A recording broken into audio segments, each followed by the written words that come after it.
All right, Good Shepherd Sunday. My flock hear my voice, they know me and they follow me. Really short and sweet gospel this week. And Jesus is right in comparing us to sheep. We hear that a lot in the Bible, actually. And it's fair because we are like sheep in this way. We are flock creatures. We are not like eagles or cheetahs or other relatively solitary creatures. We feel safe and whole when we are among loved ones. We are like sheep in that way. The fancy word for that is sanctuary. The church is sanctuary. You should feel safe and welcome here. If you don't feel safe and welcome here, then something has gone wrong. And this is why I wave hello and smile at so many of you before Mass. Like, I don't want to disrupt your prayer, so I try to keep it back a little bit. But the fact is, I'm happy to see you. I'm happy you're here. And I hope you're happy to be here. Because our worship goes very poorly if that is not true. So this concept of sanctuary, like being safe and welcome among loved ones, most flock animals understand this on an instinctive level. Let's test that theory, shall we? Please raise your hand if you have or had a pet. It can be any pet of any animal, but pick one, okay? Have one specific pet in mind. All right, we've all got our animals. All right. Keep your hands up if your pet can tell the difference between your voice and the voice of another human being and welcomes you when you come home. Okay, yeah, that's almost all of you. Okay, keep your hands up for just a little bit more. That alone proves my point. Animals can tell the difference between, their master or shepherd and others. Okay, thank you. How many of you, with your hands up, how many of you were thinking of a dog? Yeah, I cheated a little bit. Dogs are the most common kinds of pets in the first place. Hands down, thank you. But dogs are flock creatures. They form packs. And for a dog, it's very easy for them to tell the difference between friend and foe. Out of curiosity, how many of you raised your hands? Yes, my animal knows my voice and welcomes me home, but instead of a dog, you were thinking of a cat. Okay, honestly, that was more than I was expecting. I was expecting like 3 hands for that. Some people have affectionate cats, I get that. Every cat my family has ever owned couldn't care less when you came home from work. And obviously, if you have an iguana or a goldfish, they probably don't recognize your voice or welcome you home at all. Different kind of creature. For us, human beings, we have this same instinct within us. We can tell when we are among our flock, that is to say, when we feel safe and loved and welcome, and we don't choose to feel that way. We experience it based on, the moment. So here's our real-life example to make that point home that we sense our flock or the absence of our flock, depending on where life takes us.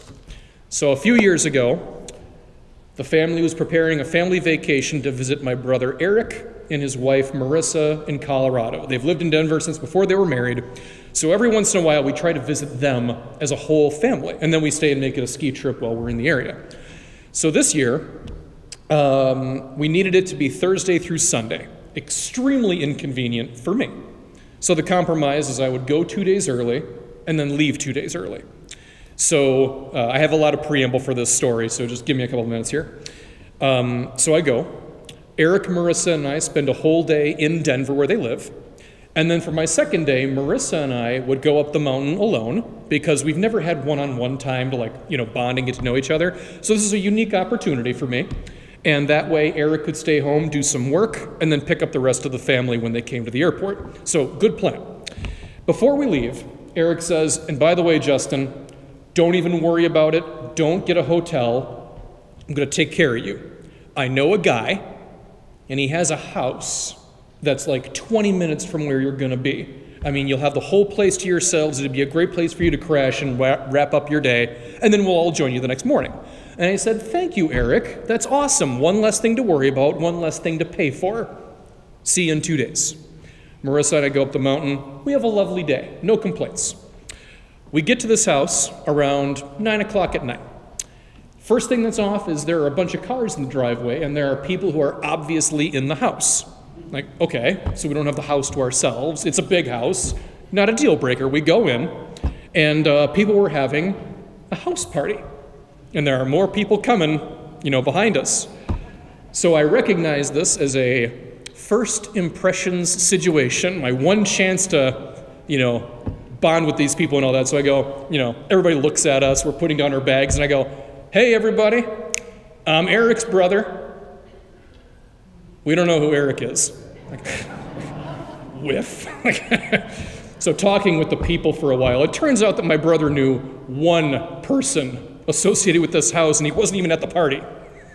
So now, Marissa and I are trapped in this house with a whole bunch of strangers. And not only do we not know anyone here, but we have no connection with these people whatsoever. So we're sitting at the counter, just kind of chatting with the other people there. But meanwhile, Marissa and I are secretly, frantically texting each other under the counter.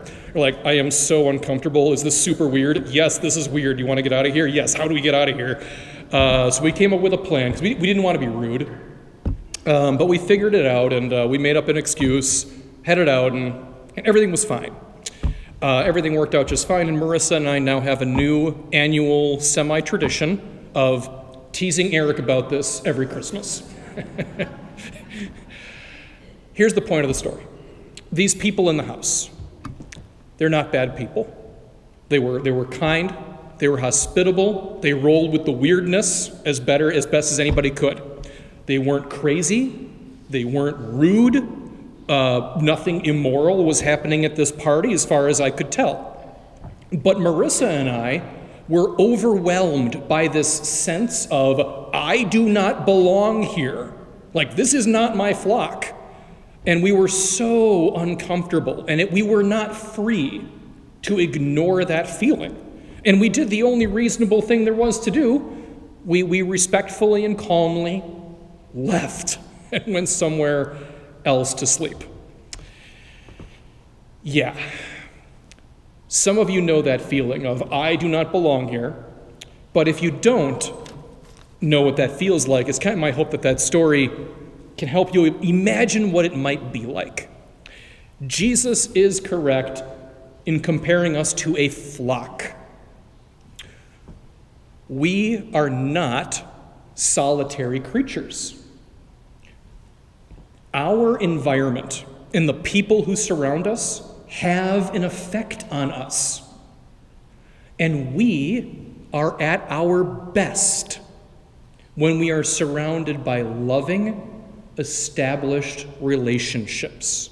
That is a huge part of happiness in life. And that's why it's so important to have a loving family life, a healthy work environment / school environment, friends who actually care about you, and it's why it's important to belong to a parish and come to Mass as often as you can, because we are the flock of Christ. We are an assembly of faith.